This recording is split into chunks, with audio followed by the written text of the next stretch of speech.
Nam Pavanebhyo Vaishnavebhyo Namo Namaha.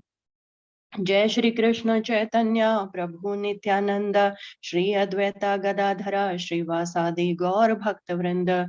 Hare Krishna Krishna Krishna Hare Hare Hare Ram Ram Ram Hare Hare. Okay, so we are doing this section now, started from verse number 10, stages in yoga practice and samadhi. So then how we gradually progress from one stage to another stage in this Dhyāna yoga practice, and one attains the level of samadhi. So in verse number 10, we saw the yoga rudha stage is described. So the practitioner here, he gives up the work, he goes to a secluded place, and he has to be alone there, so ekaki. So he goes in a secluded place all alone. Then he carefully controls his mind. He doesn't have any material desires. He's nirashit. Then is aparigraha, no desire for any possessiveness. He only concentrates on the supreme. And we also understood that how, of course, this Dhyāna yoga is not our goal, but all the practices which we are discussing here, they can be applied for us also, for devotees on the path of bhakti yoga also. So we have to avoid the disturbance by the external objects, though we can't go to any secluded place. But for us, it's like we have to avoid disturbance from the external objects, and we have to stay in association of devotees. We have to accept whatever is favorable for our devotional life and avoid what is unfavorable. And we have to be fully determined, like this Dhyāna yogis. So Prabhupada also mentioned about the Yukta Vairagya here in the last paragraph, that whatever we have, we don't have to give it up. We don't have to, have the desire of not possessing anything, but we have to understand that we are the caretakers of whatever we have, and we have to use it in Krishna's service. So that is called Yukta Vairagya, the proper use of everything. So then in verse number 11 and 12, again, more such principles are described here, how that practitioner of Dhyāna yoga has to be in a Sucha Deshe, a sacred place. So this Dhyāna yoga, it can't be practiced in any city. It has to be a sacred place, and it has to be a ekaki place outside the city, in some forest or somewhere. So definitely it is very, very impractical for people of the Kali Yuga. We can't leave Bangalore, we can't go to any forest. So for us, Harinam is the only solution. And verse number 13, 14, again, we understood how this practitioner has to sit erect in a straight line. He has to sit on the kusha grass to keep the insects away. Then he has to stare at the tip of the nose. So all these things we can understand, how impractical they are for us. We find it so difficult to sit erect without moving our body and just focusing on the nose tip. We can't do that for 2 hours while chanting our 16 rounds also. So we don't have to change postures in Dhyāna yoga. When we are chanting, we change so many postures, we get up also. So, but in Dhyāna yoga, all that is not allowed. And then there is also brahmachari vrat for Dhyāna yogis. So only celibates can practice this. So this Dhyāna yoga is not meant for householders. Then verse number 15, we saw what is the ultimate goal for Dhyāna yogis, that is Param Dham, abode of the Lord. So that is what they are going to achieve finally. By constant control of the body, mind, and activities, they are going to achieve the Param Dham. But it's a very gradual process, of course. It's not instant. And in verse number 16, we saw how the life has to be disciplined. One has to lead a disciplined life, regulated eating, sleeping, everything. And for us, again, these things are important, and how it becomes quite natural and easier for us because of so many principles laid by Prabhupada. So we are mostly, trying to keep ourselves in mode of goodness by eating sattvic food and having a routine for our deity worship and chanting and everything. So we have to have a regulated, disciplined life. In verse number 17, again, what happens then one leads a regulated life? He who is regulated in his habits of eating, sleeping, recreation, and work can mitigate all material pains by practicing the yoga system. So at least materially, then he will be happy. All his material miseries will go. Yogo bhavati dukha. All the dukhas will then go. How will it go? Because main cause of the diseases, the problems in the material world is unregulated lifestyle. So if we want to practice any yoga, our body should be fit, it should be healthy. And for that, one needs to have a regulated life. In all the activities, we should be regulated. No, not too much, not too less, but balanced. So of course, this is a challenge to keep the balance, but that should be our understanding and that should be our goal. We need to have fixed time for everything, for our eating, for sleeping, for chanting, for worship. So that really helps us. Otherwise, our stomach also gets confused, what time we are putting in something and how will it digest it and all. So this is very scientific also. And we are not supposed to waste any time, no excessive sleep and all. So everything should be regulated. So this is definitely very, very helpful and important for our spiritual life, and materially also it helps us cut down our miseries, all the diseases and pain. Okay, so we'll move on to verse number 18 today. Yada viniyatam chittam atmani eva tishthate nispraha sarva kamebhyo yukta iti uchyate tada. Someone please read the translation paper. Hare Krishna Mataji. Hare Krishna. When the yogi, by practice of yoga, disciplines his mental activities and becomes situated in transcends, devoid of all material desires, he is said to be well established in yoga. Further, Mataji also? No, Prabhupada. Yes, Padaji. We are reading everything in Bhagavad Gita, yeah, translation as well as all the purpose. Yeah. Okay. The activities of yogi are distinguished from those of an ordinary person by characteristic cessation from all kinds of material desire, of which sex is the chief. The perfect yogi is so well disciplined in the activities of mind that he can no longer be disturbed by any kind of material desire. This perfectional stage can automatically be attained by a person in Krishna consciousness, as stated in Bhagavad Gita 9.4, 18 and 20. Savay Mahana Krishna Padarvindyor Vachamsi Vaikuntha Gunanu Varnani Karo Harer Mandira. Sorry, Mataji, I can't read like that. That's okay, Mataji. You can just read the translation. Go to the English part. Okay. I can read the way I was reading if you want. Okay. King Amrish. No, okay. If you feel like reading, you can read if you're comfortable. Otherwise, we can read only the English part. No problem. King Amrisha first of all engaged his mind on the lotus feet of Krishna. Then one after another, he engages his words in disturbing the transcendental qualities of the Lord. His hand is mopping the temple of the Lord. His ears are hearing the activity of the Lord. His eyes are seeing the transcendental form of Lord. His body is touching the bodies of the devotees. His sense of smelling is smelling the scent of the lotus flower offered to the Lord. His tongue is testing the tulsi leaf offered at the lotus feet of the Lord. His legs is going to place of pilgrimage and the temple of the Lord. His head is offering obeisances unto the Lord, and the desire is executing the mission of Lord. All these transcendental qualities are quite benefiting a pure devotee. The transcendental stage may be inexhaustible subjectively by the followers of the impersonalist path, but it becomes very easy and practical for the person in Krishna consciousness as it apparent in the above description of the engagements of Maharaja Amrisha. Unless the mind is fixed on the lotus feet of the Lord by constant remembrance, such transcendental engagements are not practical. In the devotional service of the Lord, therefore, these prescribed activities are called archana, or engaging all the senses in the service of the Lord. The sense and the mind require engagement. Simply abnegation is not practical.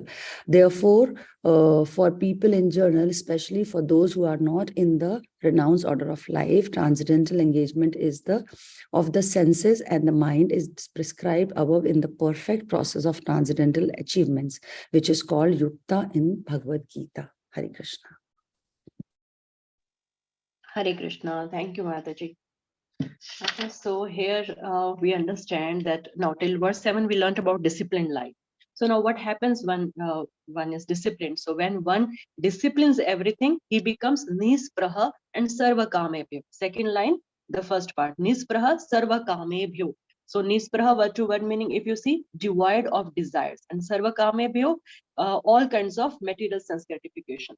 So he becomes devoid of all the desires for sense gratification. And then he said to be well established in yoga. Yukta iti uchyate tada. Then he's called to be situated in perfect yoga when he's having no desires for sense gratification. And then Srila Prabhupada is using these verses from Srimad Bhagavatam to explain that how one can discipline everything by engaging in Krishna's service. Prabhupada is giving the example of Maharaj Ambrish, that we understood how impractical this Dhyāna yoga is for us, for the people of Kali Yuga, but we can use everything in Krishna's service. So Amrish Maharaj, he would engage his mind on the lotus feet of Krishna. Then he would engage his words in describing the transcendental qualities of the Lord, his hands in mopping the temple, his feet in walking to the temple, and his ears in hearing about the Lord, and his nose for smelling the flowers offered to the Lord, tongue for tasting tulsi leaf and prashadam offered to the Lord. So all the senses, our body, our mind, everything can be engaged in Krishna's service. So Prabhupada has given the example of King Ambrish here. And then in the second paragraph, we see Srila Prabhupada is telling the senses and the mind require engagements. Simple abnegation is not practical. Therefore, for people in general, especially those who are not in the renounced order of life, transcendental engagement of the senses and the mind is described above is the perfect process for transcendental achievement. So this is called Yukta Vairagya, as we also discussed earlier. So Yukta Vairagya means renunciation. Yukta means proper renunciation. So what is proper renunciation? Renunciation just doesn't mean give up everything and go and live a life in forest. We can use everything we have in the service of the Lord, just how King Ambrish did. And Prabhupada also gives example of a child, how this mind is like so agitated all the time. It's just like a small child. If a small child is asked to sit still for some time, it's not going to work, right? After 2 minutes, 3 minutes, he will just start becoming agitated. It's not going to work for him. But then what do we do to make him sit quietly? During our classes also, we see so many mothers have to handle small kids. So what do? They give them some engagement, give them some coloring pages, they get some toys, their favorite toys from home. So they need some engagement. Then only the child can be distracted from disturbing others, obviously not getting agitated. So similarly, our mind and senses, they require some engagement. So Prabhupada is saying mind and senses require engagement. Just stopping them from not doing anything is not practical. It's not going to help us. So we have to engage everything. We have to distract the mind and senses from the material objects, and we have to engage them in Krishna's service. We have to give it a higher taste and engage them in Krishna's service. Then only this dhyan is possible. Otherwise, in Dhyāna yoga, like sitting idle without doing anything, fixing the mind is just not possible.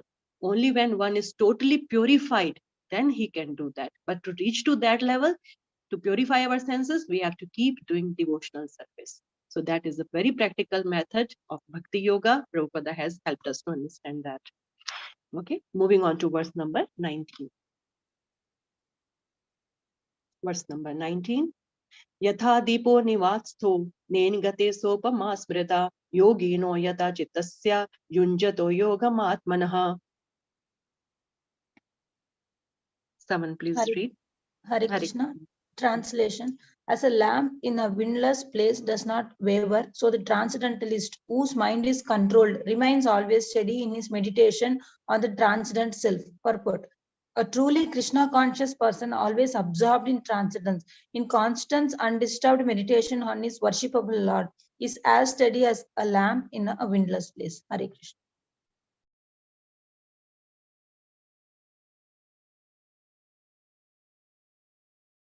Hare Krishna. Sorry, I was unable to unmute. Okay, so this is simple here. Example is just given of a lamp, like how our mind should be controlled. As a lamp in a windless place does not waver, so the transcendentalist whose mind is controlled remains always steady. So that's how the mind should be. It's like an unwavering lamp.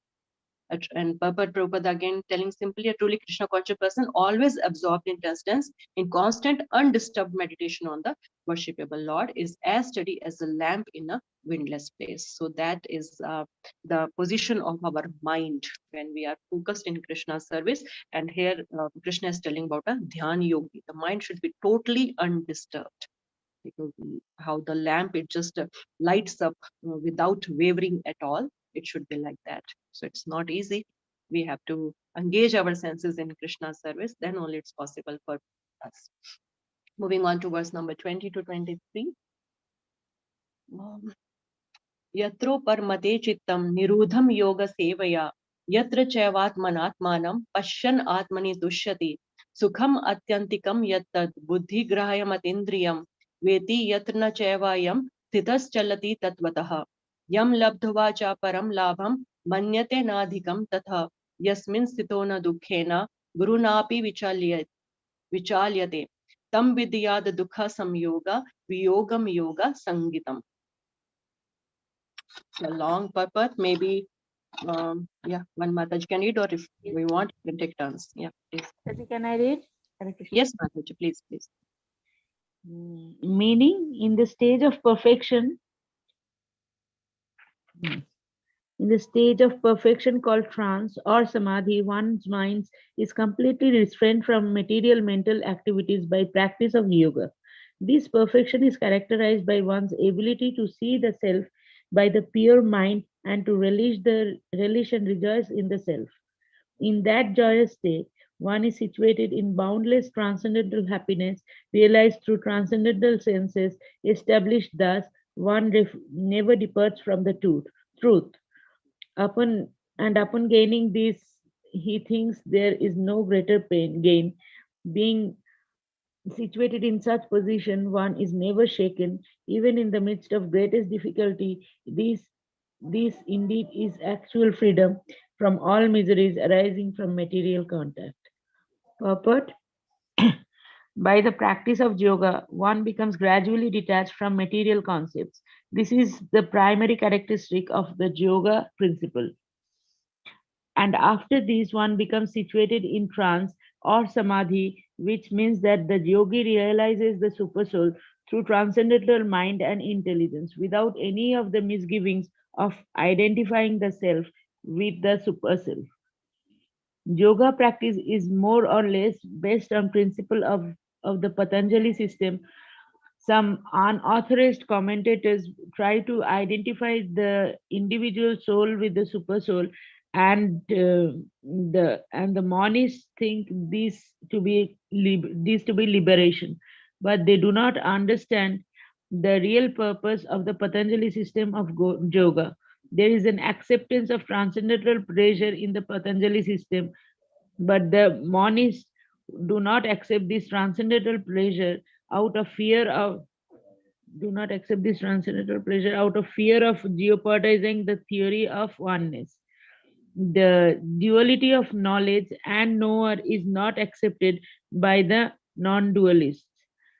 But in these words, transcendental pleasure realized through transcendental senses is accepted. This is corroborated by Patanjali Muni as the famous exponent of the yoga system. The great sage declares in these Yoga Sutras 3.34, Purushartha Sunnayanam. Go to the next paragraph, Mataji. It's okay. Okay. This Chiti Sakti or internal potency is transcendental. Purushartha means material religiosity, economic development, sense gratification, and at the end, the attempt to become one with the Supreme. This oneness with the Supreme is called Kaivallam by the monists. But according to Patanjali, this Kaivallam is an internal or transcendental potency by which the living entity becomes aware of his constitutional position. In the words of Lord Chaitanya, the state of affairs is called Cheto Darpanamarjanam, or clearance of impure minds of the impure mirror of the mind. This clearance is actually liberation, or Bhavamaha Davagni Nirvapanam. The theory of nirvana, also preliminary, corresponds with this principle. In the Bhagavatam 2.10.6, this is called Swarupena Vavasthiti. The Bhagavad Gita also confirms this situation in this verse. After nirvana or material cessation, there is manifestation of spiritual activities or devotional service of the Lord, known as Krishna consciousness. In these words, in the words of the Bhagavatam, Swarupena Vyavastiti, this is the real life of the living entity. Maya or illusion is the condition of spiritual life contaminated by material infection. Liberation from this material infection does not mean destruction of original eternal position of the living entity. Patanjali also that accepts this original eternal position, or also accepted this by his words Kaivalla Swarupa Pratishtha va Chiti Saktir iti. This Chiti Sakti, or the transcendental pleasure, is real life. This is confirmed in the Vedanta Sutra 1.1.12 as Anandamaya Vyasat. This natural transcendental pleasure is the ultimate goal of the yoga and is easily achieved by execution of devotional service or bhakti yoga. Bhakti yoga will be vividly described in the 7th chapter of Bhagavad Gita. In the yoga system, as Hare Krishna Mataji, yeah, we Yeah. can just here, we can discuss till here and then we'll continue. okay, Mataji. Thank you, Mataji. Thanks. Okay, so here we have 4 verses covered up, so we will just pause and we see how Prabhupada is like starting from the purport, the very first line. By practice of yoga, one becomes gradually detached from material concepts. This is the primary characteristic of the yoga principle. So Prabhupada is explaining that what is the primary characteristic of yoga? What is our objective? It is to become gradually detached from material concepts. And after this, one becomes situated in trance or samadhi. So samadhi is when one is detached from the material concept of life. And what happens then in samadhi? Yogi realizes the super soul through transcendental mind and intelligence. So his mind and intelligence, that becomes transcendental, and he realizes the super soul, Paramatma, in his heart. And then Prabhupada is explaining about the Patanjali system here. Yoga practice is more or less based upon the principles of the Patanjali system. And some unauthorized commentators try to identify the individual soul with the super soul. So Prabhupada again is telling that it's not that soul and super soul are one. That should not be misunderstood. They do not understand the real purpose of the Patanjali system of yoga. This is an acceptance of transcendental pleasure in the Patanjali system, but the monists do not accept this transcendental pleasure. So monists, they just mistake super soul and soul to be one, and that is not the right objective of the Patanjali system. Out of fear of jeopardizing the theory of oneness, the duality of knowledge and knower is not accepted by the non-dualist, but in this verse, transcendental pleasure realized through transcendental senses is accepted. So this pleasure is one attains this transcendental pleasure when his senses, mind, intelligence, they become transcendental, means they are all focused on the transcendental, on the supreme, on the super soul, on Paramatma. So this is how they get the pleasure, but it should not be misunderstood like how monists do, that soul and super soul are one and we merge and we just attain the pleasure. In the next paragraph, this Chiti Shakti or internal potency is transcendental. Purusharth means material, religiosity, economic development, sense gratification, and then okay. So here in the second paragraph, we have to focus on the word Kaivalyam. Kaivalya matlab keval, one, एक ही है बस, केवल एक है. So this oneness with the supreme is called Kaivalyam by the monist. But according to Patanjali, this Kaivalyam is an internal or transcendental potency by which the living entity becomes aware of his constitutional position. So for us, what do we have to understand from Kaivalyam? From devotee perspective, what is our constitutional position? How Chaitanya Mahaprabhu also says, this state of habit is called Cheto Darpan Marjanam, or clearance of the impure mirror of the mind. So when our mind, it becomes pure, we can clearly see what is our position in relation to the supreme. We come to know, we become aware of our constitutional position. So that is Kaivalyam. That is our objective, Kaivalya Bhakti. When we do bhakti, pure bhakti, this is what we realize. What is our position and how we have to engage according to that. The word here, Svarupena Vyavastitaha. We are established in our real Swarup. Hamara real Swarup kya hai? What is our constitution? So that we come to know, that is the truth. In Bhagavatam also it is mentioned, and Bhagavad Gita also confirms this situation in this verse. So this is Kaivalyam for us. We come to know of our constitutional position. We become aware of our Swarup. Sarupena Vyavastitha. We become established in our knowledge of the constitutional position. Then next paragraph, after Nirvan or material cessation, Nirvan means getting freed from all the material things, material perspective. So after that, there is the manifestation of the spiritual activities or devotional service to the Lord, known as Krishna consciousness. In the words of the Bhagavatam, Sarupena Avastita, this is the real life of the living entity. So the real life is when we are in our real position. That is the real life. Maya or illusion is the condition of spiritual life contaminated by material infection. So now we are in illusion, in Maya. We are contaminated by the material infection. Liberation from this material infection does not mean destruction of the original eternal position of the living entity. So it's not that we will be finished when we get out of the material illusion, we are finished. No, our position will still remain intact. It's just that we will become aware of our real position in relation to the Supreme. Patanjali also accepts this by his words, Kaivalyam Swarupa Prasthitha Va Chit Shaktir Iti. This Chit Shakti or transcendental pleasure is real life. So when do we get this Chit Shakti, the internal potency or the transcendental pleasure? When we are situated in our real Swarup. This is confirmed in the Vedanta Sutra as Anandamayo Abhyasat. Then we experience the real Anand, the real pleasure. This natural transcendental pleasure is the ultimate goal of yoga and is easily achieved by execution of devotional service or bhakti yoga. Bhakti yoga will be vividly described. Okay, so from 7th chapter, we'll discuss it in detail.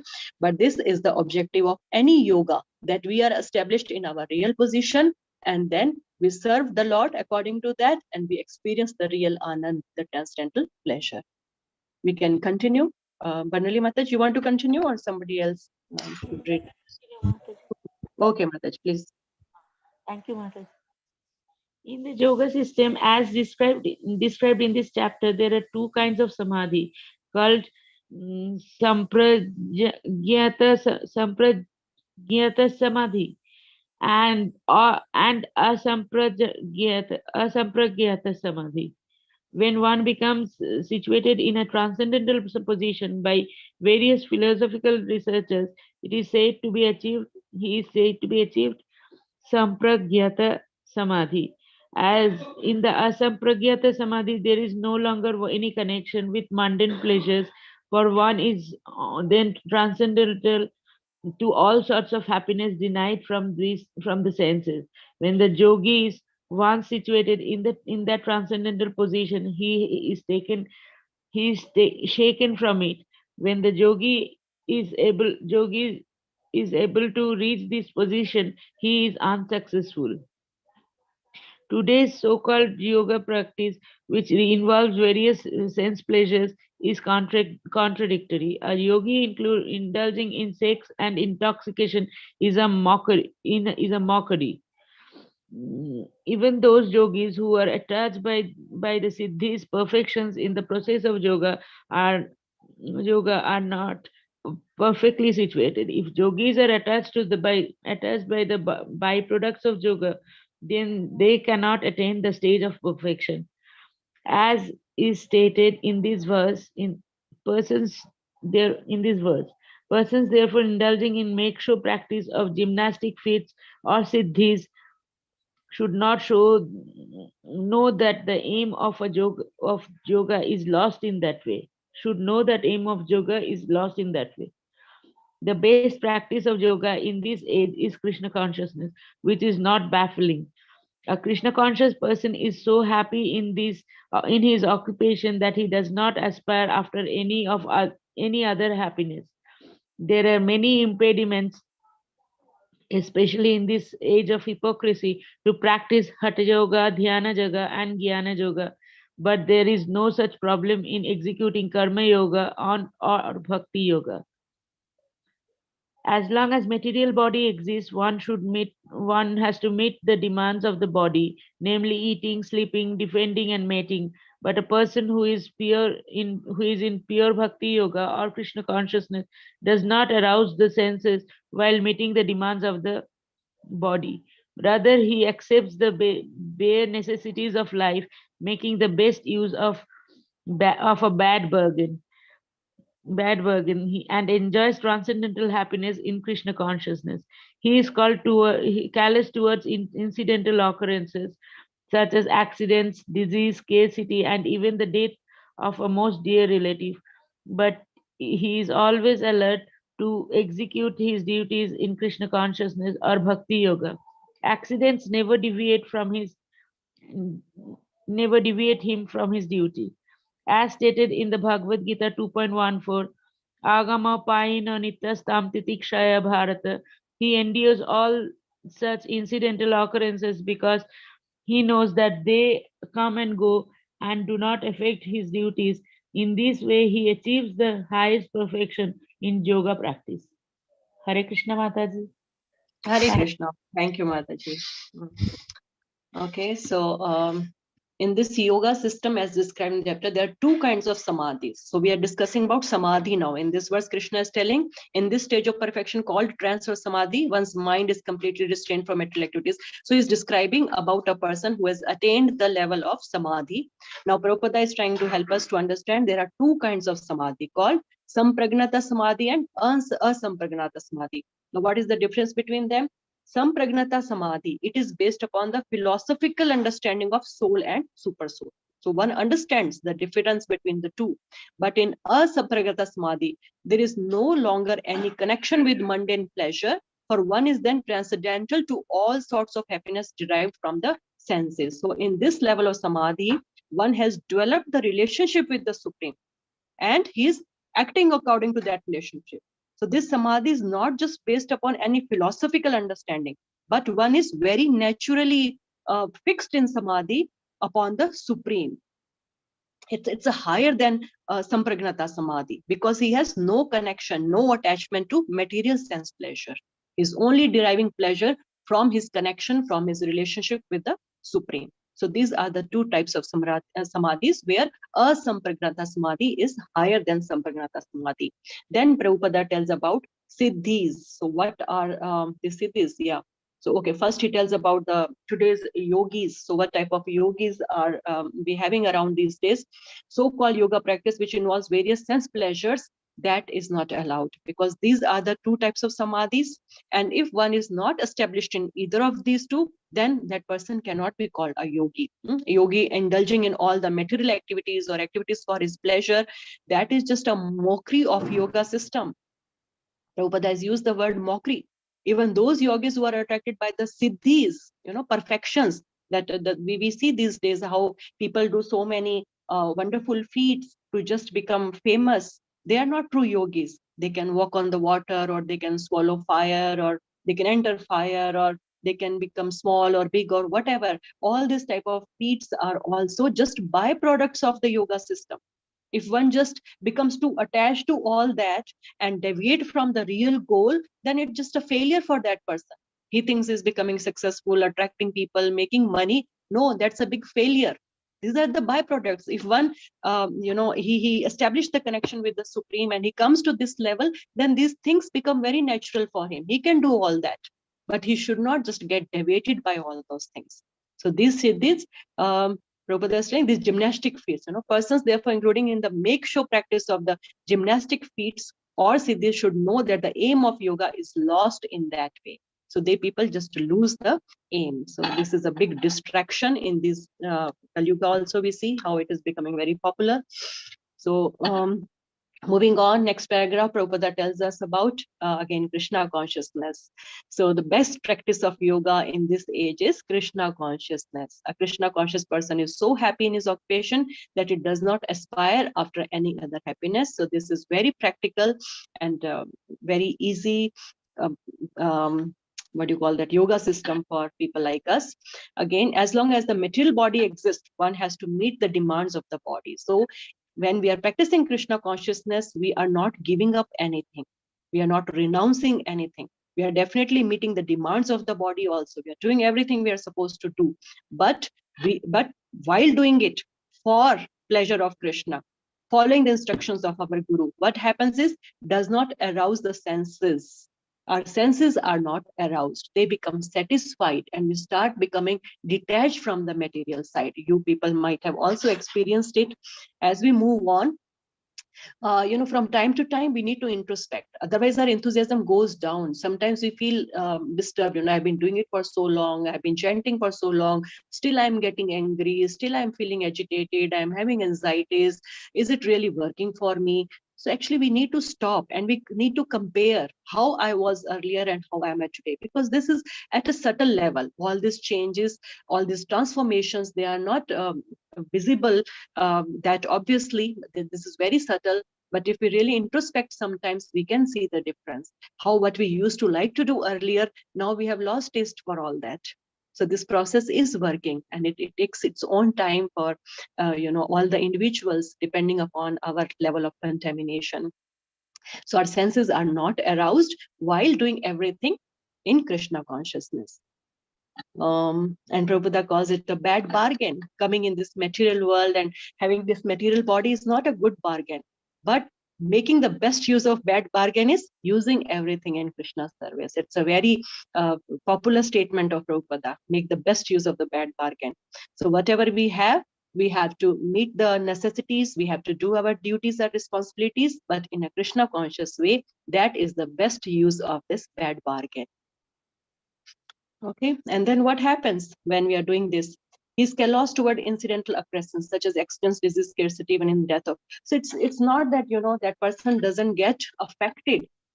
Accidents never deviate from his duty, but he doesn't get deviated. He will be disturbed for some time if something unfortunate happens in our lives. We do get affected, but we don't deviate from the goal. It's just like when our goal is fixed. I think I've given this example earlier also. If I know where to have to go, where am I driving to, and I have some purpose of going there, then what happens on the way, even if the tire goes flat or the fuel runs out, I will try to quickly get that done, because I know that I have some objective. I have to reach my destination for a particular purpose. So I will get that fixed and I will again start moving towards my destination.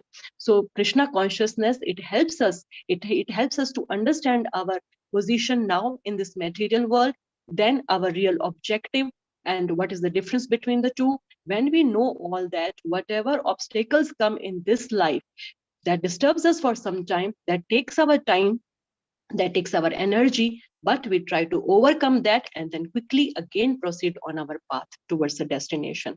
So Prabhupada is helping us that accidents never deviate him from his duty. He endures all such incidental occurrences because he knows that they come and go and do not affect his duties.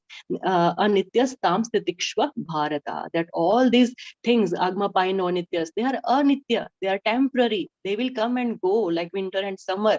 We have to keep enduring them and keep moving on, performing our duty. In this way, he achieves the highest perfection in yoga practice. So Prabhupada, everywhere in all the verses, he helps us from the Krishna conscious point of view, and it's very practical for us.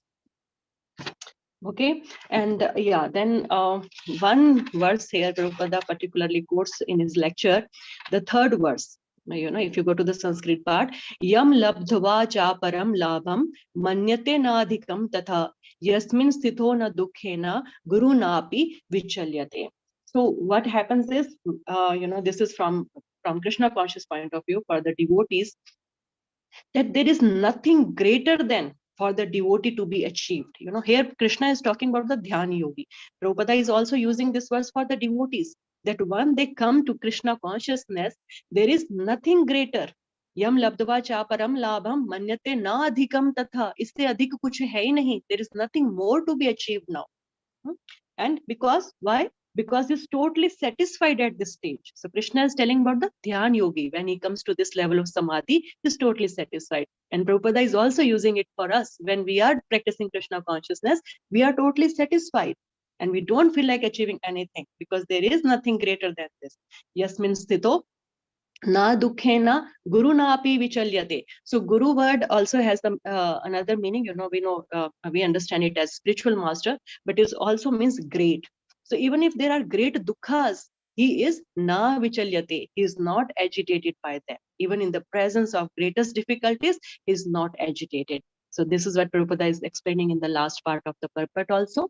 So we are temporarily affected for some time, but then again we move on, taking shelter of the Lord. So that should be our objective. That and when we do that, even in tough times, even in difficult times, if we just stick to the lotus feet of the Lord, we just keep doing what we're supposed to do, our chanting, our obeisances, everything, then Krishna is really, really pleased and he showers his mercy. That's called Daya Bhak. It's an act of devotion. We can discuss that also sometime. So then we become, eligible to receive the mercy of the Lord and enter his kingdom. So those are the testing times. A devotee should not get disturbed in the testing times. Rather, our conviction, our shelter, our surrender, that should become even stronger in the difficult times. We have seen so many devotees in Bhagavatam and everywhere. Now we are discussing about Arjuna and the Pandavas. They also had to go through so many difficulties, but they always took shelter of Krishna. And their mother Kunti Maharani, we know, she would pray to Krishna that give me difficult times again and again so that I can remember you. And when I remember you, you will come, you will be with us. No, we are not at that level of Kunti Maharani. We can't pray, we can't invite problems in our life. But if problems come because of our, prarabdha, our previous karmas or whatever, we should take it as, and Krishna actually, he removes our, karma thing also when we take his shelter. So we should understand even the difficult times are just his mercy. He wants us to become more tolerant. He wants us to be purified. He wants, us to be more patient, tolerant, and just come closer to him. So that's how we should move on in our life, even in difficult times. Okay, so moving on to verse number 24.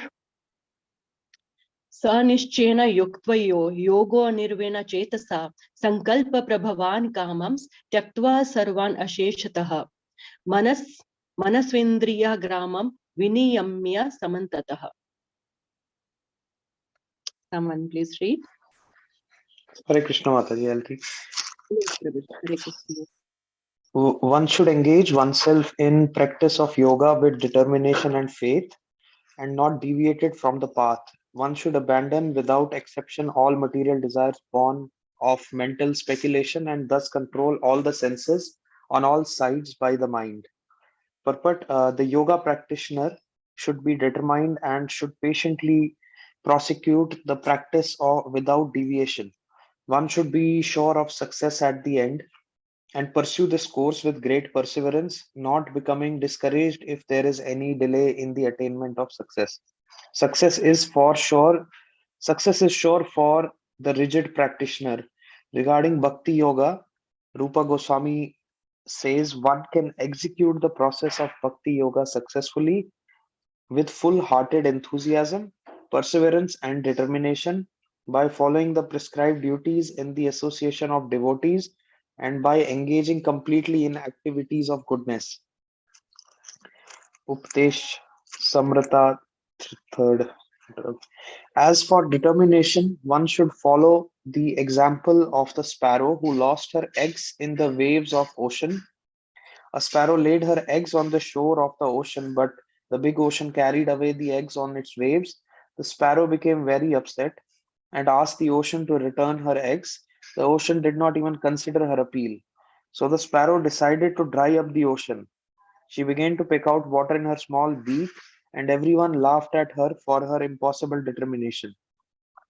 The news of her activity spread, and at last Garuda, the gigantic bird carrier of Lord Vishnu, heard it.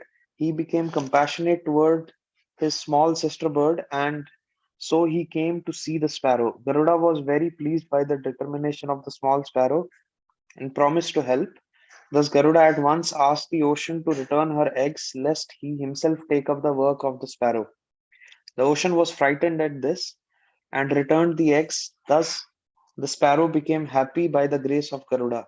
Similarly, the practice of yoga, especially Bhakti Yoga in Krishna consciousness, may appear to be a very difficult job, but if anyone follows the principles with great determination, the Lord will surely help, for God helps those who help themselves. Hare Krishna. Hare Krishna. Thank you, Prabhuji.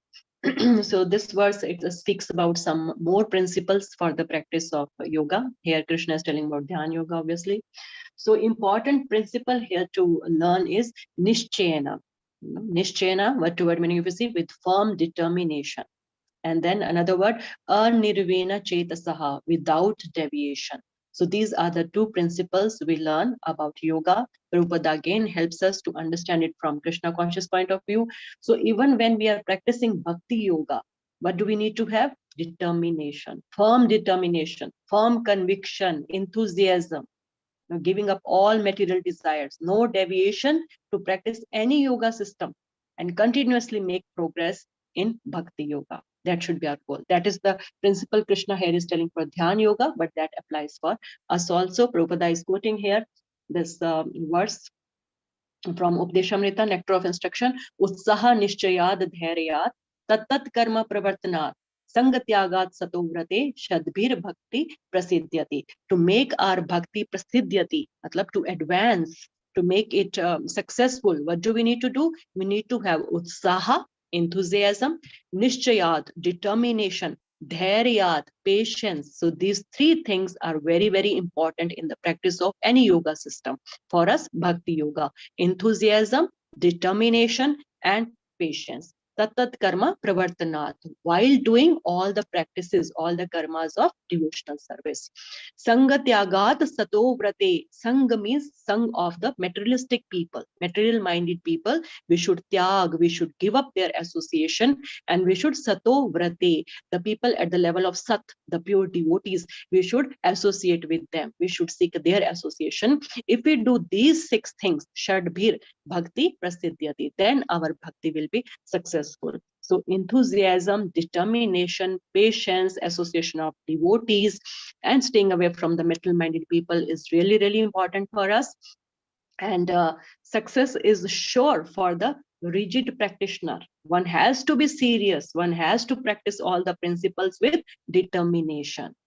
Then only we can attain success. If we practice for 2 days and then no, we can't do it, okay, again we'll pick up, it's not going to work like that. If we really want to be successful, we have to be rigid. Prabhupada is giving here the example of sparrow in the purport. So how this sparrow, she was so determined to get her eggs back. She knew she's not just eligible, or she's not capable of getting the eggs back from the ocean, but she had the determination, she had a sincere desire, and she tried her best with full determination. She continued. Now how much water can a sparrow get in her beak? She was just collecting water in her beak from the ocean and just flying away and throwing it out. She had scared ocean that I will dry up your water if you don't return my eggs. So that was her belief, that was her desire, her determination. And then what happened? Garuda became pleased by her this effort, and then Garuda came in to help her, and ocean was afraid of Garuda and returned the eggs. So this is an important lesson for us, that our attempt to cross over this material ocean, that is practically impossible. We are also just like that sparrow. We can't cross over the material ocean on our own. But what matters is our seriousness, our sincerity, our endeavor, determination, our enthusiasm. If we continue doing our best, with the sincere desire that we have to get out of it, we have to get to our real destination, then what happens? Guru and Krishna, they become pleased. They are like our Garuda. And then with their help, with their mercy, we can very easily cross over this ocean. Now, the last line Prabhupada is telling, God helps those who help themselves. So we have to show endeavor and interest on our part. Then they will show their mercy. If we just sit idle, become lazy, whatever has to happen, it's in their hand, they will do it. No, it's not going to happen. No, we have this Damodar Lila also. We learn the same lesson from that. 2 fingers short. That Siddhant we learn from Damodar Lila. Every time the rope was 2 fingers short. So what does it mean? Any Mataji, Prabhuji, you want to share? What do we understand from the Amodar Lila? 2 fingers short.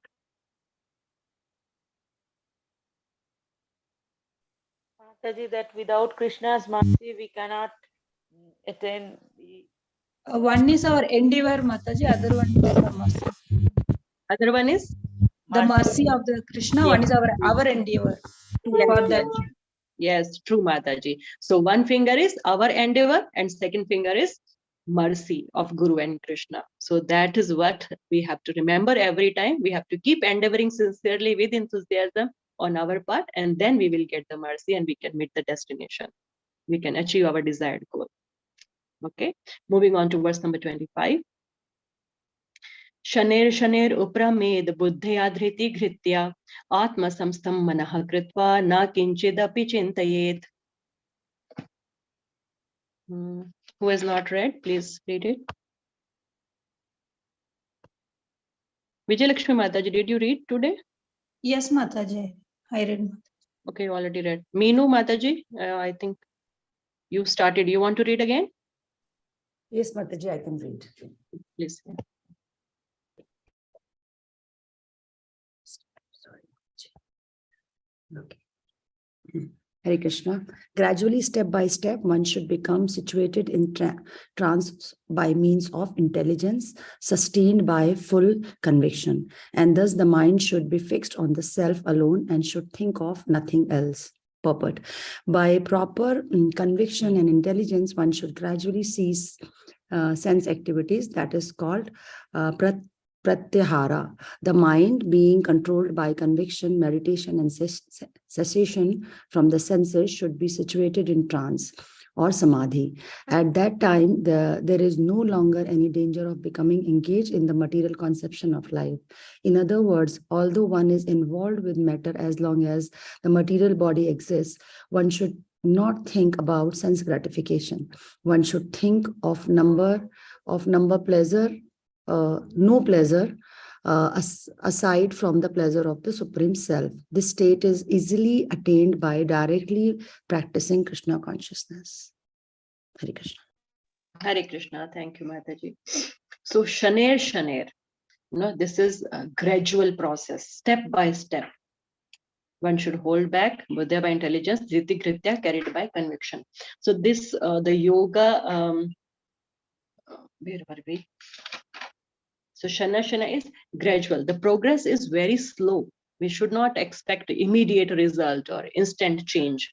Now it applies to all the yoga systems. Here Krishna is telling about Dhyāna-yoga. And as we discussed for Krishna consciousness also, we should be patient. We should keep doing what we are supposed to do. And it's due to our long-standing contaminations. We don't know how contaminated we are and how long will it take for each one of us to become purified. And the buddhya dhriti gritya, conviction from intelligence, helps us to practice. So our intelligence should be sharp, and that should make our conviction strong, that I have to keep doing what I'm supposed to do and I will attain the result. It will happen gradually. It may take longer. For one devotee, maybe just a couple of years. For one devotee, maybe a couple of decades. We don't know, but we have to keep doing it. Then Prabhupada is telling the definition of pratyahar. By proper conviction and intelligence, one should gradually cease sense activities. That is called pratyahar. So ahar means food. So we have to, we don't have to give the food to the senses, which is unfavorable for our devotional life. The mind being controlled by conviction, meditation, and cessation from the senses should be situated in samadhi. So when we practice, this is a level, pratyahar, then what happens? Mind gets controlled. When the senses are not fed the unwanted food, then mind is controlled, and with conviction, meditation, then one can situate himself in samadhi. And yeah, that's all about it. One should think of no pleasure aside from the pleasure of Supreme Self. So when we are in samadhi, the senses don't agitate and there is nothing, no external pleasure or anything for that person. He is fully satisfied and situated in the Supreme Self. Moving on to verse number 26. Yato yato nishchalati manaschachalam asthiram tatastato niyamayat tatad atmani eva vasham nayet. Hare Krishna. Translation. From wherever the mind wanders due to its flickering and unsteady nature, one must certainly withdraw it and bring it back under the control of the self. Purport. The nature of the mind is flickering and unsteady, but a self-realized yogi has to control the mind. The mind should not control him. One who controls the mind and therefore the senses as well is called Goswami or Swami. And one who is controlled by mind is called Godasa or the servant of the senses. A Goswami knows the standard of sense happiness. In transcendental sense happiness, the senses are engaged in the service of Rishikesha, or the supreme owner of the senses, Krishna. Serving Krishna with purified senses is called Krishna consciousness. That is the way of bringing the senses under full control. What is more, that is the highest perfection of yoga practice. Hare Krishna. Hare Krishna. So this is again simple and experienced by all of us. So nature of the mind is telling from wherever the mind wanders. So one is telling that now while doing this, while practicing this yoga, if our mind wanders, then what to do? Then what is Krishna saying? Mind wanders due to its flickering and unsteady nature. One must certainly withdraw it and bring it back under the control of the self. So that's the nature of the mind. It will flicker. It is unsteady in nature. It will wander around, but one must bring it back and fix it on the self. So we have to become Goswamis and not Godas. Goswami means go means senses. Another one meaning of go is senses. So Swami is master. We have to become master of the senses and not become das of the senses, not Godas. And then the senses against, and how we can become Goswami? By engaging our senses in Krishna's service. Rishikena, Rishikesha Sevanam. We have to engage our senses in the master of all the senses, Rishikesha. Then our senses become purified, mind can be controlled. It will not be agitated. Of course, it's not easy, but we have to keep practicing. Again and again, we have to bring it back. So it's 9:01 already. I think we should stop here. So just want to hear from you now. What is the takeaway or any question, any comment, anything you want to add on or share? Please, for a couple of minutes, we will do that.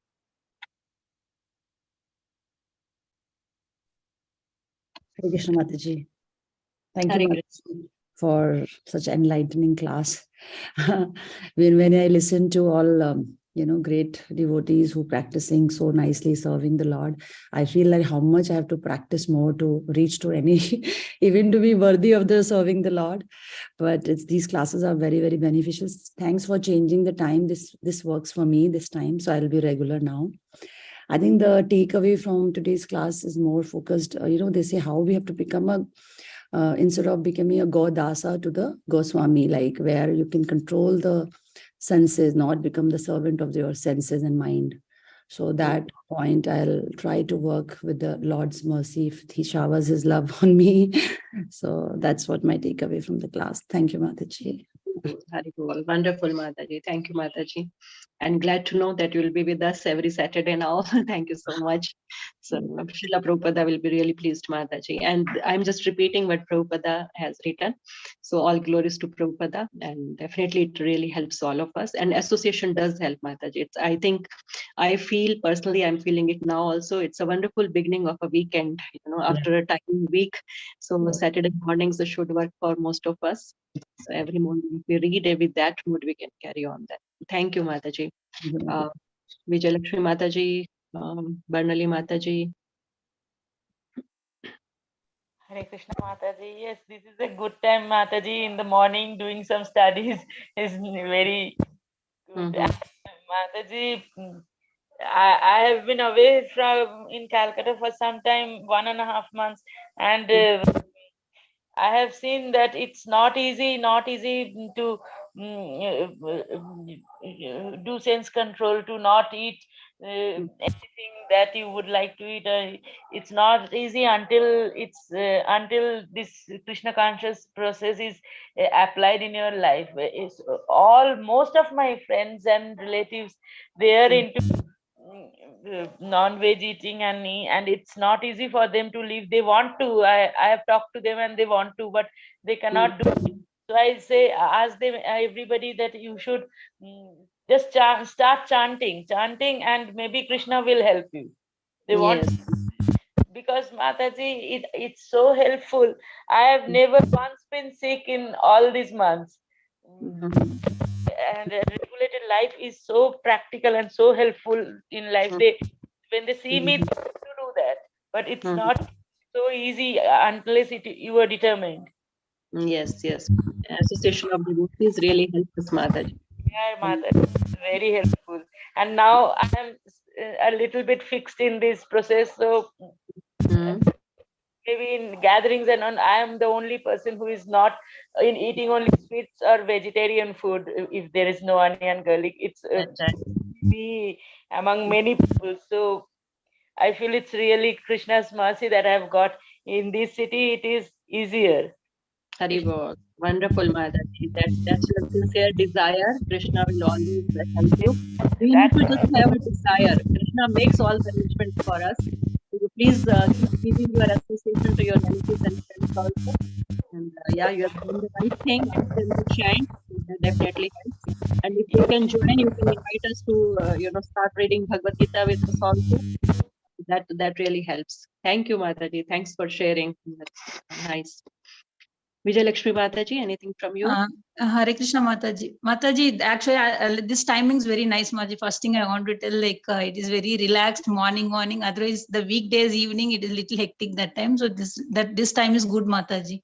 And the today's takeaway, the last verse, Prabhupada says, for the devotion to, we need patience, enthusiasm, determination. So these things I lack, Mataji, because I feel I'm doing mechanically. I should actually apply these things in my life, Mataji. Patience especially I don't have. So in regarding with the bhakti, so I always feel I'm not improving. I don't see any improvement. I don't see, because I should have patience, Mataji. As Prabhupada says, it will take some, for each devotee, it differs. So I should actually keep that in my mind and just do it, have faith in Krishna, Mataji. These things I should apply in my practice, Mataji.